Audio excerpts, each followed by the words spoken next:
আমি সজীব ওয়াজেদ জয় বলছি। আপনারা জানেন এই গত কয়েক সপ্তাহ ধরে আমাদের বাংলাদেশের যে গন্ডগোল সংকট চলছে, এই যে ছাত্রদের কোটা বিরোধী আন্দোলন, কোটার বিরুদ্ধে আমরাও ছিলাম। শুরু থেকেই আমাদের সরকার কোটা সরিয়ে দিয়েছে, আমাদের সরকার তাদের সম্পূর্ণ দাবি মেনে নিয়েছে।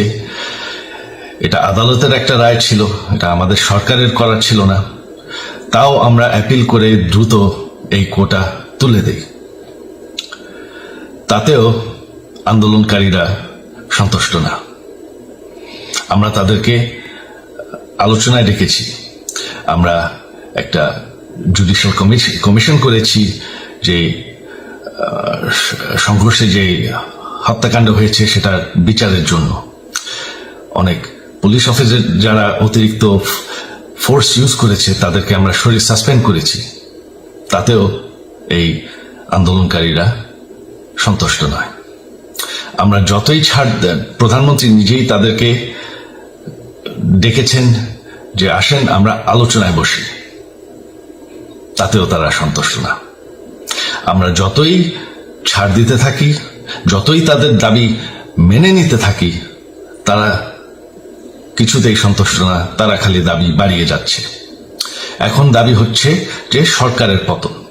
তবে সরকারের পতন হওয়ার পর কি হবে, কি হবে এটা কেউ ভেবেছে? আমরা বাংলাদেশে গণতন্ত্র রক্ষা করে রাখতে চাই। সরকার পতন করে নতুন সরকার আসার সাংবিধানিক অনুযায়ী শুধুমাত্র একটি উপায় আছে, সেটা হচ্ছে নির্বাচন। আমাদের সুপ্রিম কোর্ট রায় দিয়েছে যে কোনো অনির্বাচিত সরকার 1 মিনিটের জন্য ক্ষমতা নিতে পারবে না।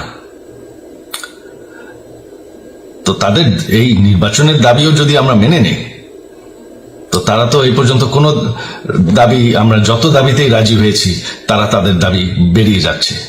তার মানে কি, আমরা যদি এখন এই নির্বাচন সরকার পতনের দাবিও মেনে নেই, তারা তখন দাবি করবে যে না, এই সরকারের আন্ডারে এই নির্বাচন আমরা মানব না। তখন কি হবে এটা কেউ ভেবেছে? জানি আমাদের সেই সুশীল সমাজ আবার আলোচনা করছে সেই তত্ত্বাবধায়ক সরকারের অভিজ্ঞতা তো আমাদের আছে। আপনারা ভুলে গেছেন সেই তত্ত্বাবধায়ক সরকারকে নষ্ট করে দেওয়া হয়েছিল বিএনপির আমলে ইলেকশন রিগ করার জন্য। তারপর যখন আরেক তত্ত্বাবধায়ক সরকার আসলো, দেশের কি অবস্থা হয়েছিল। শেষমেশ সব থেকে বড় কথা যে আমাদের সংবিধানে স্পষ্ট বলা আছে এবং আমাদের সুপ্রিম কোর্ট রায় দিয়েছে যে অনির্বাচিত সরকার 1 মিনিটের জন্য দেশের ক্ষমতায় থাকতে পারবে না। আমরা আওয়ামী লীগ, আমরা আন্দোলন করেছি, আন্দোলন করে এই দেশকে স্বাধীন করেছি, আন্দোলন করে গণতন্ত্র ফিরে এনেছি, আন্দোলন করে আমরা দেশের উন্নয়ন করেছি। আপনারা যে বঙ্গবন্ধুর মেয়ে শেখ হাসিনার বিরুদ্ধে বলছেন, আজকে শেখ হাসিনা না থাকলে বাংলাদেশ এতদূর আসতে পারত? অসম্ভব। কেউ কল্পনা করতে পারে নাই যে বাংলাদেশ এরকম উন্নতি করবে, এরকম উন্নয়ন হবে। ঠিক আছে, শেখ হাসিনার পর আপনাদের কি হবে সেটা আমারও চিন্তার বিষয় না, আমার পরিবারের আর চিন্তার বিষয় না, আপনারা বুঝবেন। তবে এইভাবে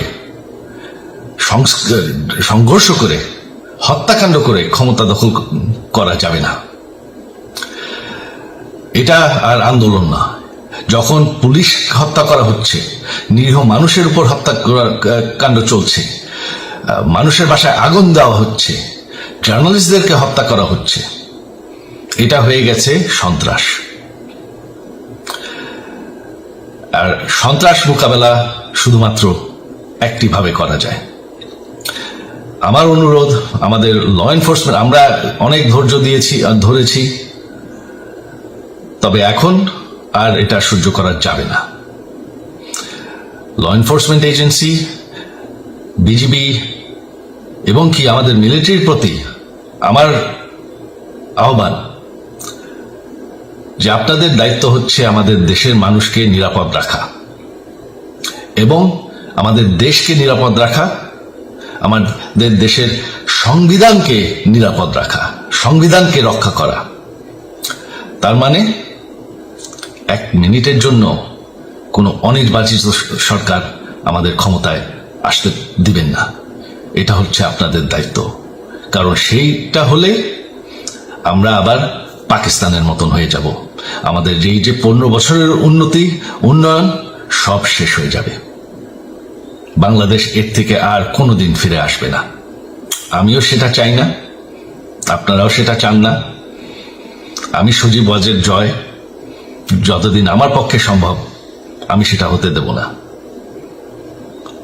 জয় বাংলা, জয় বঙ্গবন্ধু।